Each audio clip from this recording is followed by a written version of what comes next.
Welcome. I'm Ryan Merkley, the director with the Aspen Institute's Commission on Information Disorder. Thanks for joining us. The session is part of a series of briefings on mis and disinformation hosted by the Aspen Institute in tandem with our Commission on Info Disorder. We're talking with top experts working in the field who can help us make sense of the various facets of the information crisis. They're designed as a resource for our commissioners and also for the broader public. We'll hope you'll find this series, which we're calling Disinfo Discussions, both useful and informative. Today, I am speaking with Marietje Schaake. She is the International Policy Director at Stanford University's Cyber Policy Center and International Policy Fellow at Stanford's Institute for Human-Centered Artificial Intelligence. Her experience as a member of the European Parliament for the Dutch Liberal Democratic Party and the legislative effort to reduce the spread and impact of disinformation on social media is the topic that we're going to talk about today. Marietje, welcome. Thank you so much. It's good to join you. Thanks for being here. So we're going to have a conversation. I'll ask you some questions. I'm really looking forward to hearing from you. And I'll kind of set the scene with this first question. So we know that misinformation and disinformation are not uniquely an American problem. And I want to give you a chance to kind of set the broader scene, in particular around how social media and digital technology have affected and perhaps infected the information landscape in Europe. And how EU legislators have been thinking about these problems.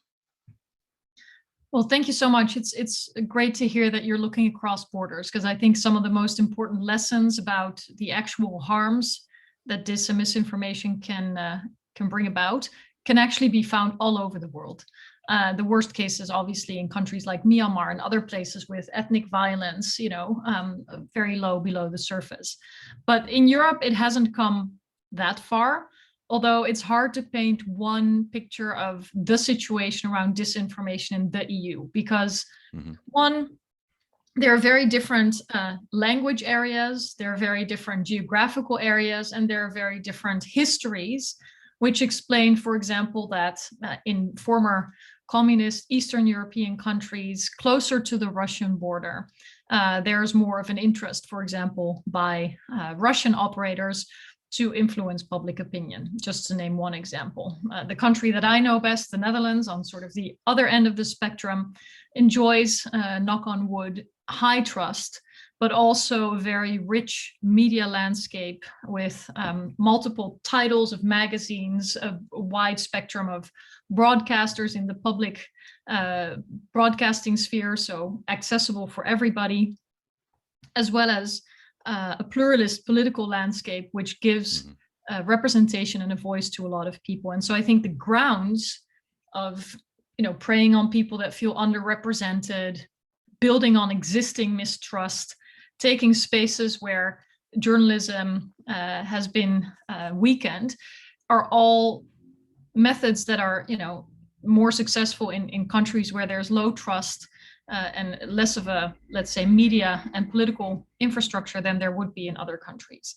Now, having said that, disinformation and the algorithmic amplification of lies, polarization, incitements to hatred and violence are now a global problem. So I don't want to suggest that it's not a problem at all in Europe. It is, and around every election, we see campaigns around other big events or the pandemic that we're still on the tail end of. We see that, lies spread online. In the Netherlands, we had the famous case of people believing that 5G masts were harmful, disinformation about them spreading online, and people actually went as far as setting them on fire. So the effects of disinformation reach different corners, sometimes unexpected, but it's certainly an ongoing challenge in Europe as well. You were a member of the European Parliament from 2009 to 19 with a focus on trade and foreign affairs and technology policy. In America and in Europe, foreign and state-sponsored disinfo campaigns have influenced a number of democratic elections. Can you talk a little bit about how the European Union tried to counter these destabilizing efforts, some of the interventions they made, and perhaps their impact? Well, first of all, let me say that I think it's a mistake to try to imagine a thick and clear line between foreign and domestic disinformation. I think in the United States, too much of looking for, let's say, Russian disinformation has distracted from what was already festering in the United States itself. And in Europe, I would say some of those phenomena are clear to see as well. We have, very Trumpian voices in our political landscapes and people who are sharing the same types of lies, big lie type theories about elections or the media or the elites or so on and so forth. But on the EU level, which generally doesn't have full authority to deal with every challenge, particularly in the domain of national security, there were some efforts to coordinate around the spreading of disinformation. And so there was a part of the European External Action Service called EU versus Disinfo, where there was a real attempt to identify disinformation and to dispel it. One of the challenges was that it was under-resourced. And so in some language areas, there was simply not enough expertise. And so inadvertently, some of the legitimate media sources were actually labeled as questionable, untrustworthy, and it led to a huge backlash in some countries. So I think the lesson learned here is that it is not easy for a government or a governmental organization to be the actor that monitors the disinformation when it is itself also under attack for allegedly being, dictatorial or repressive or what have you, all the strong words that are often part of this spreading of disinformation and to undermine the trust in the EU as such. And so I think one big question is, who are the best messengers to push back against lies? And I've seen more successful independent researchers, for example, at universities, similar to what we do at Stanford's Internet Observatory, where there's real-time monitoring and there's simply a piercing of myths and bubbles, where, for example, a photo that might be taken out of context and going viral on social media platforms can actually be identified as having been taken, 5 years prior in a very different country. And so those types of responses are, I think, harder to label by those who actually want to undermine trust in the authorities as some kind of propaganda or, kind of top-down messaging from the mainstream media. Even if I think those are largely exaggerated terms, it's still important to think about how actions against disinformation may in turn be weaponized as part of ongoing disinformation. I'm glad you talked a little bit about the sort of division of responsibilities. You talked a little bit about identification having a role in some capacity, and I want to talk a little bit more about what the right role of government could be, or government coalitions. So certainly it is often the case that in the big tech discussion, people pull European policies forward as examples. They lean on GDPR, the General Data Protection Regulation, and the DSA, the Digital Services Act, as examples of these kinds of like large legislative attempts in order to create impact in these spaces. When we're thinking about who can do what in what spaces, who can have impact in what spaces, what do you think U.S. legislators could learn from the EU models there? And given your expertise, do you think these might be effective when applied to things like disinformation as opposed to data or digital markets? Right. So let me try to unpack some of your questions. So I think there's a worrying tendency to talk about the role of government as if it was one. And let us begin, and this is something I would really strongly encourage, to separate democratically elected and accountable governments from those who are, self-appointed and repressive. There are just huge differences, and it's important to recognize, because in the debate about what the role of governments should be in dealing with disinformation legislation, I so often encounter people taking the worst possible example to actually, quell or push back against any good initiative that is actually legitimate. So I think we need to try to bring this to a next level and stop talking about governments, and also ideally talk about who should be doing what, because again, government is still a huge phenomenon. I mean, it includes law enforcement, parliament, oversight, and so on. So let's try to get to a more specific place. In Europe, and maybe this is helpful background, there are more articulations of which fundamental rights should apply to each citizen. And that includes the right to privacy, which contrary to the United States is not a consumer right, but it's more like a constitutional right. And so there's also a positive obligation on the state to protect these rights from being abused, not only by companies, let alone tech companies, but also, for example, privacy protection from abuse of power by the state. And the latter is, of course, very fresh in Europeans' memories because of the horrors that people have lived through in Nazi occupation or the communist era, which, showed very vividly and not that long ago what it means when the state itself is using surveillance and information politics to repress people. And so I think in American context, that background is not always understood for what it is, and people may perceive European efforts to protect people's data or privacy as something that is first and foremost a response to the tech companies. It's not. Having said that, there is this federal, if you will, data protection regulation, the GDPR, which applies all over the EU. And we can talk a lot about whether it has panned out in practice the way people hoped it would.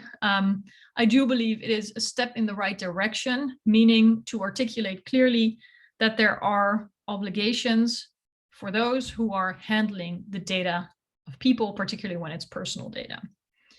And this proactive articulation of responsibilities, liabilities, expectations vis-a-vis companies is more clearly spelled out in this legislation that is now going through the political process. So it's not yet finalized, which is called the Digital Services Act, and it's sort of twin the Digital Markets Act. So what you see in Europe is a process of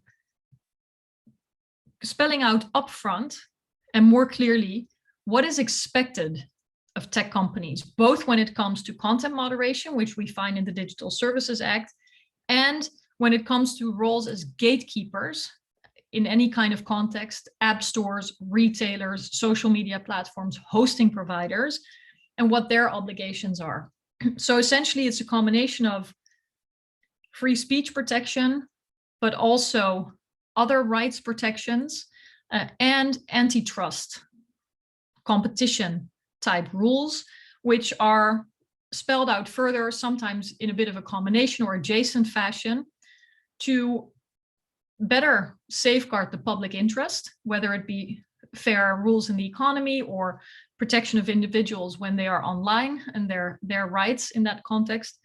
And so I think it's a dynamic regulatory moment where we will see quite a bit of upscaling of provisions that spell out what companies are and are not supposed to do in the next couple of years. I appreciate the nuance that you're bringing to that conversation about governments and coalitions of governments and also types of governments. I want to talk about coalitions a little bit. In the article that you wrote in the MIT Technology Review last fall, you wrote, and I just want to quote it briefly, "Citizens are better represented when a coalition of their governments, rather than a handful of corporate executives, define the terms of governance, and when checks, balances, and oversight mechanisms are in place.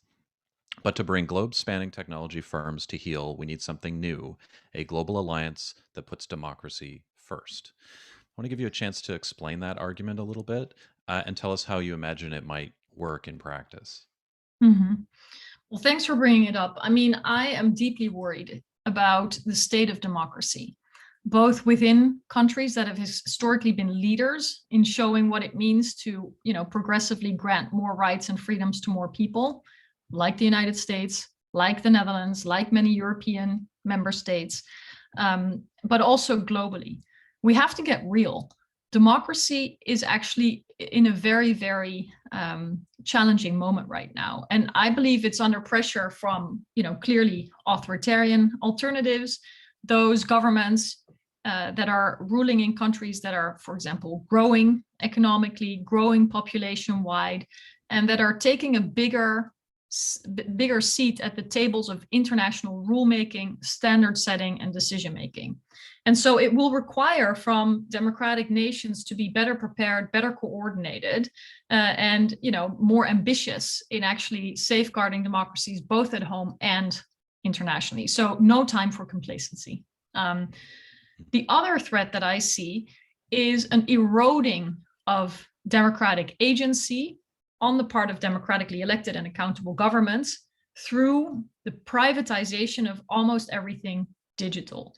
So I worry that there is so much explicit and implicit decision making in all these technological processes that are essentially, almost without exception, in the hands of private companies. And I'm not just talking about big tech, not just talking about Google or Facebook or Amazon, but also talking about smaller tech. Essentially, the challenge might be to imagine which digitized processes are not run by companies.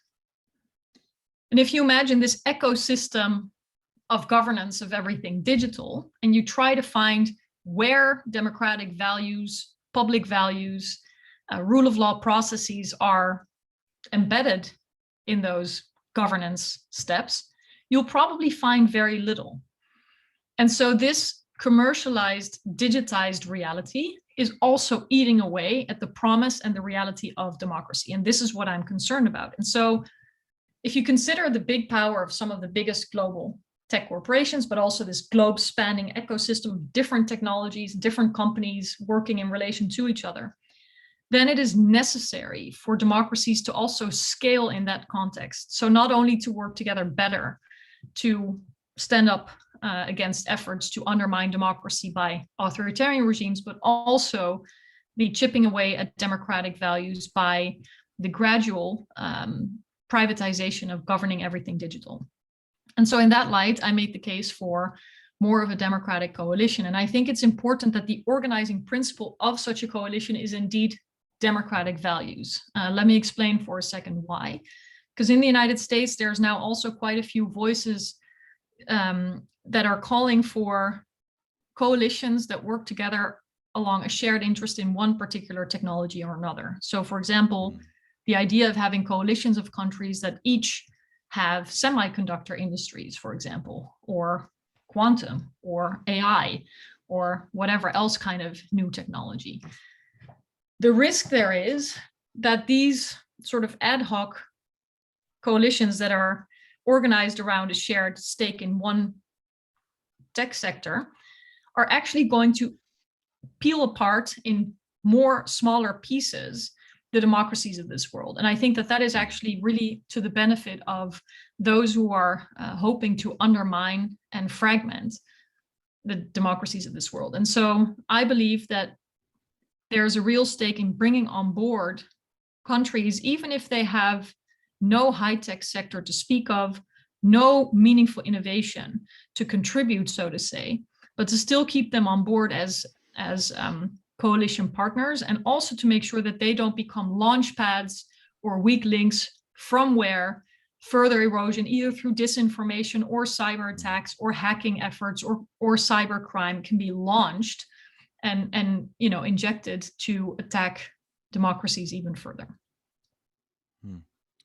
Thank you. I want to ask you a quick follow-up on that one. There's a version of this around a single rule book to follow, and a more common set of rules or laws globally that is exactly what big tech says that they want. That they don't want to have to adhere to each country's individual laws. They want a single playing field. They don't want to deal with the French disinformation law or the impending Indian law or the EU's coming laws or whatever Canada's going to do next week around regulating content. Do you think that there's a risk that this kind of an approach could also wipe out some of the sort of local norms and laws that individual nations might establish to meet the values of their communities or countries, or see kind of key public benefit issues get forced to compete with economic concerns, which is what we've seen in other international trade level negotiations where, the public benefit things get pushed down the list against the things like import laws or other economic priorities? Well, I mean, as with every regulatory process, a regulation can take us in 100 different directions. So I smile when I hear Mark Zuckerberg saying, "Oh, we're now in favor of regulation." It's like, okay, great. Tell us what you want the outcome to be, because regulation is a process. It's not a destination, you know? So same here with this, you know, coalition or national initiatives. Uh, the devil will, as always, be in the detail. You know, I don't think that every regulatory approach from every democracy has been a step towards better rights and freedoms protections, for example. But I do think that those decision makers are at least legitimate and accountable, and that's where I see merit. And the same cannot be said for tech executives. So when you sketch a scenario in which these tech companies would like to see a single global rule book, you know, I would love to hear from them pegged to which values and which trade-offs are they willing to make against their bottom line, which is making money, and which is usually entering into different markets. Because for now, and I've asked this to a number of executives when I shared a stage with them or when I had the possibility of engaging with them, you know, tell me about a market that you've decided not to enter out of concern for the negative impact on people's human rights in those countries. And I've hardly ever, if not never, gotten an example from those executives. In other words, it sounds nice that these companies may want one single system, but in practice, they adjust to a Turkish constitution which forbids the insulting of the head of state. You know, some companies are keen to do business in China. They expect a lot of growth, and they turn a blind eye to the fact that there is systematic repression of the Uyghurs, which is also feeding the tech industry, strangely enough. You know, a lot of surveillance tech systems are being tested and developed in the context of repression and sort of total control of the movement of people that are held in captivity. So there are a lot of very fundamental moral questions to be asked. And I would love to hear more from tech companies, not just about they like regulation, but what they themselves believe the right framework of values is within which they should operate. Yeah, I want to come to self-regulation in a couple of minutes, but before I do, I want to stop one more question on cooperation. After Biden was elected, you pointed out the opportunity for what you called a transatlantic agenda on digital technology governance. It's been about 6 months or so since his election, and I wonder what progress you've seen in that direction, and if you still think there are opportunities for a US EU collaboration on these issues. Well, you know, I think it's a necessity. So I recognize it is difficult, but I think that the alternative, which is, you know, no improvement in transatlantic collaboration towards a democratic governance model of technology, is worse. So I really hope that there will be tangible steps taken. You know, there's talk of a Trade and Technology Council, for example, which could be a sort of a context within which transatlantic partners could discuss some of these issues. There's a lot of discussion at the G7, which is relevant for the transatlantic relation. There have been articulations of the wish to work together between Commission President von der Leyen and President Biden. So I think that the atmosphere is certainly, you know, constructive. It is now a matter of making difficult decisions and also these trade-offs that I mentioned before. It will have to require both sides willing to compromise, right? And if you look at it from a positive perspective, there are strengths on each side. For example, the US has much more of a history of looking at geopolitics and national security. The EU has much more of a history of enshrining rights in law. There's a lot of shared direction in, for example, the antitrust approach. They're very, very similar.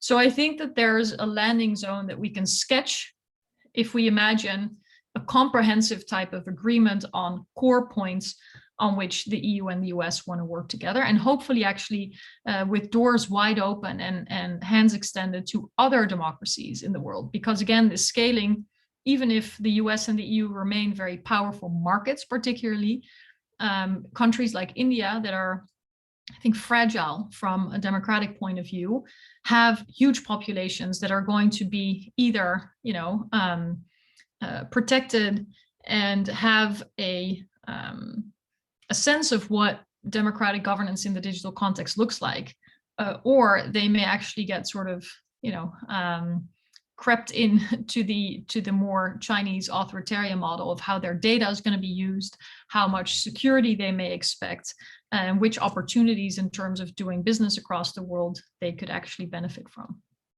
Yeah. Let's look at the other side of the coin, or perhaps the far end of the spectrum is maybe a better way of saying it, and talk about self-regulation. So as much as the big tech has said that they would welcome regulation, they've also taken great steps to try to create structures and policies that give the public the perception of accountability and transparency. You're a member of the Real Facebook Oversight Board, which is a sort of shadow oversight board trying to raise additional questions about Facebook's very expensive sort of Supreme Court of Facebook, holding Facebook to account for some of the systemic issues that lead to harms against democracy. In light of what we saw in January 6th, but also some of the other things like the harms in Myanmar that you've already referenced, do you think that platforms can self-govern and these kinds of tactics will be successful? No, is the short answer. And when you said, the tech platforms are investing heavily, I thought you were going to finish the sentence by saying in lobbyists to push back against regulation, because that's what they're also still doing. So on the one hand, we hear hooray to regulation. On the other hand, we see hiring sprees of lobbyists that are going to try to influence or alter that regulation. And we see these self-governance, I guess, attempts of setting up checks and balances within the corporate structure, in this case of Facebook. And there's a couple of ways to look at this. One, from personal experience, I've heard so many promises over the years that I was a member of European Parliament, and where people may be surprised to hear, but I was actually considered as somebody who was open to many of the opportunities that technology brought, and also someone who did not believe in a lot of government intervention. That's also the political orientation that I'm from. But I have really adjusted and evolved my own views of the growing harms that come from the growth but unchecked power on the part of these big tech companies. So I think the problem is bigger now than it was a year ago, bigger tomorrow than it was 5 years ago. This is a growing asymmetry between the private sector in governing tech and democratic authorities. And so that's one aspect, which is that I have lost a lot of trust after having been lied to, there's no other way to put it, by corporate executives. There's another way to look at this, and that is to see how other industries manage regulations, checks and balances, independent oversight. And I do not know a single industry where self-regulation is considered to be okay. So think about the medications, the vaccines we're now using against COVID, or think about the car that everybody's driving in the morning, or think about the coffee cup that may be in front of them, or the food that's in their fridges, the toys that their kids are playing with, the ceiling in the homes that they sit under. Everything is not only regulated for safety, for quality, for environmental protection, but it's also independently verified. There is no way that people would say, oh, great, well, Ford company tells me that their car is the best car in the world, the safest. Wonderful, let's go. Or where AstraZeneca or Pfizer would say, guess what, people, our vaccine is safe, ready to roll. And people would say, okay. Or where Exxon would say, we have an environmental council, very good people who know everything about the environment. They're overseeing our oil production, and they're really actually counseling us through some of the difficult decisions. People would be like, well, okay, but that's not enough. So part of what needs to happen is just to normalize the place that big corporations, advertising platforms, tech companies take in our society, and to anchor their behavior in the same types of rules and oversight that we know in almost every other sector. So I think the whole idea that this is either strange or going to hurt innovation, which we so often hear, are all straw men. These are arguments that are really framed and serving the companies themselves. You cannot imagine how many times I've heard regulation stifles innovation. We've even heard companies like Facebook saying that if some laws would get adopted, such as the law that was recently under negotiation in Australia, that the company would simply have to leave. Mm-hmm. And so if the idea is that these companies can only function without any regulatory considerations, then you really have to wonder how viable the business models are to begin with. That's a fair point. I want to come back to something you said at the beginning about the, identifying the right roles for each part of the sector or each part of the picture. What do you think is the right role for the companies in this? What should they be doing to combat disinformation and misinformation and to preserve the information ecosystem? What is rightly in their remit versus other aspects? Well, in their remit, almost everything. Corporations have enormous freedom to say, this is our club, and if you want to come in, these are the rules. It's actually remarkable how little moral lines they've drawn.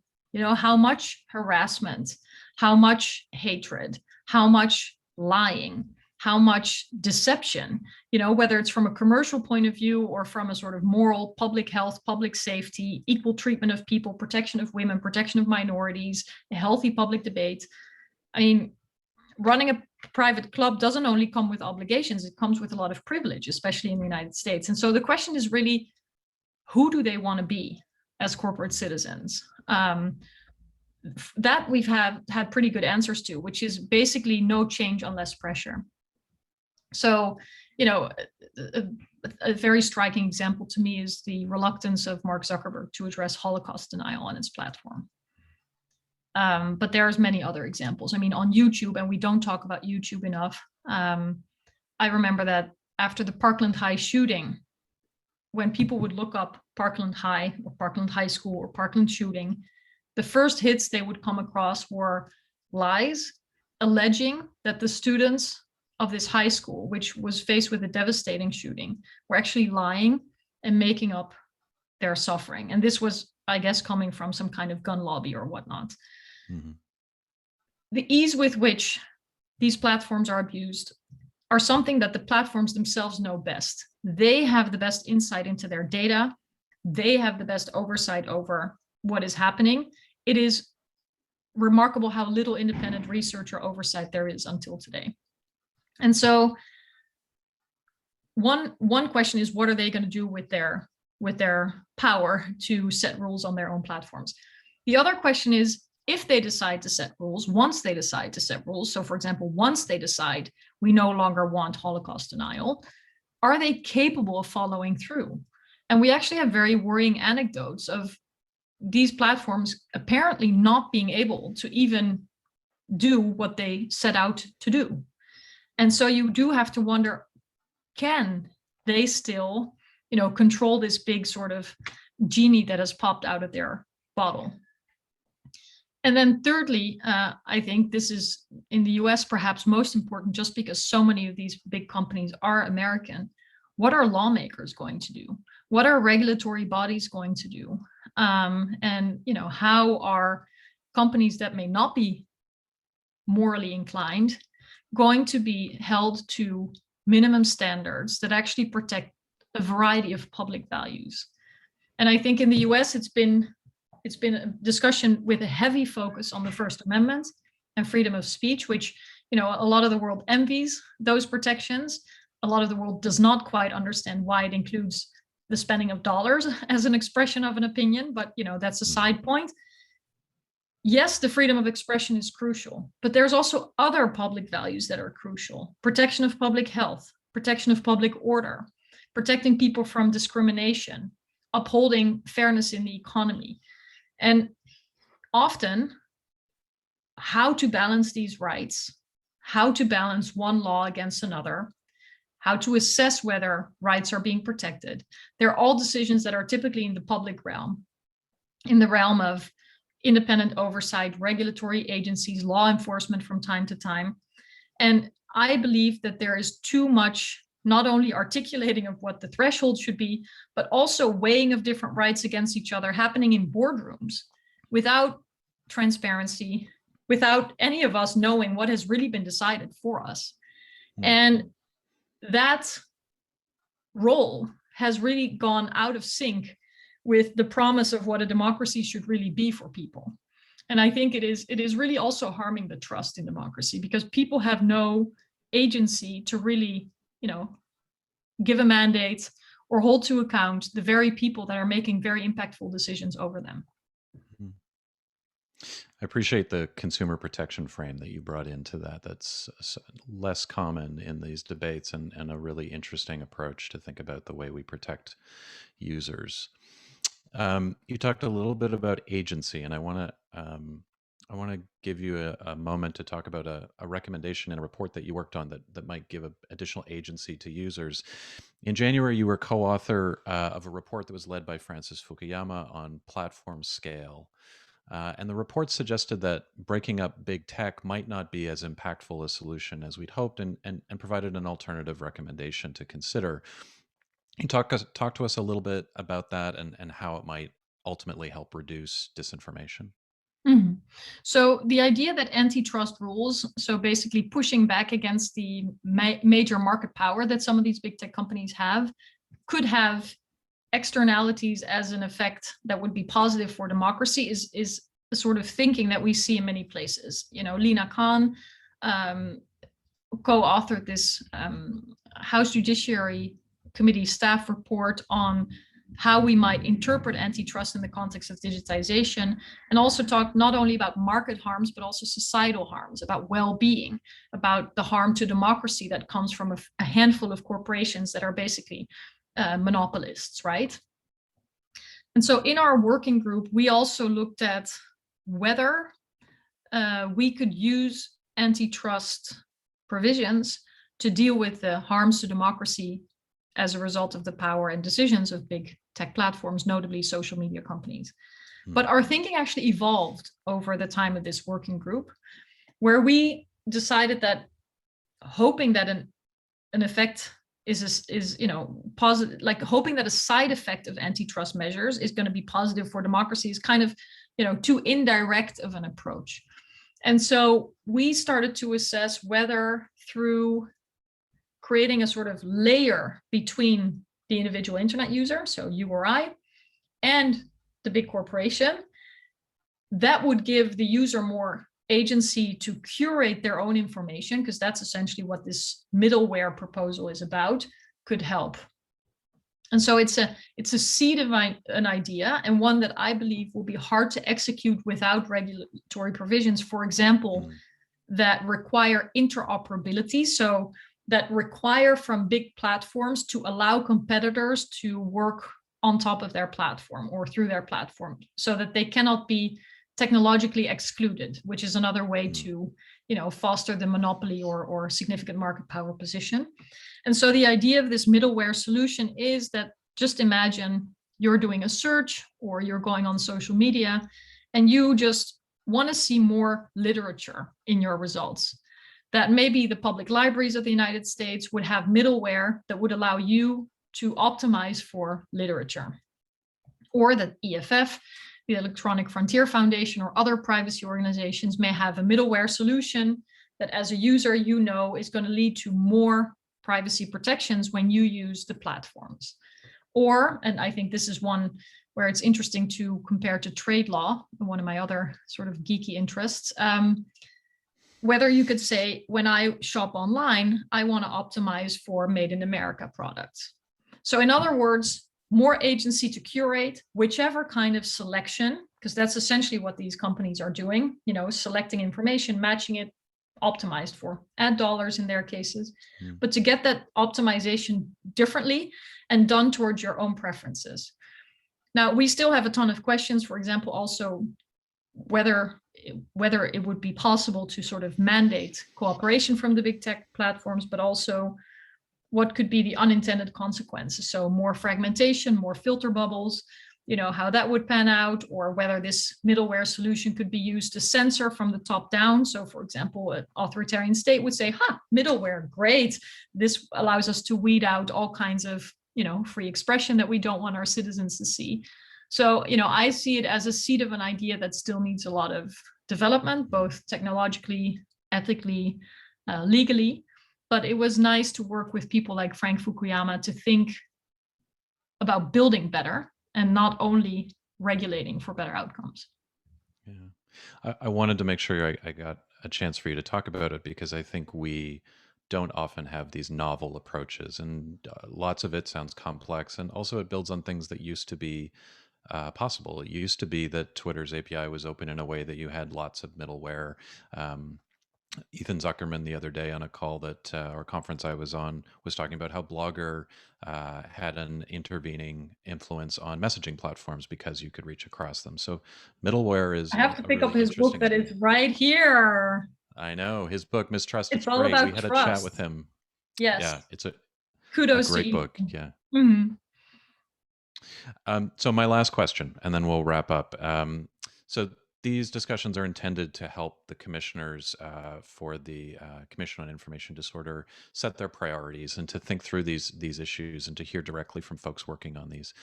So as the commission is scoping its priorities right now, are there things when you think about these issues that you think that the commission should be focusing on, or perhaps that it should not be focusing on? I want to give you an opportunity to give them your direct advice. Mhm. Well, I hope that they will prioritize the preservation of democracy and the rule of law as principles per se, and as preconditions for the freedom of expression, as preconditions for rights protections for people, fairness in the economy, and so on and so forth.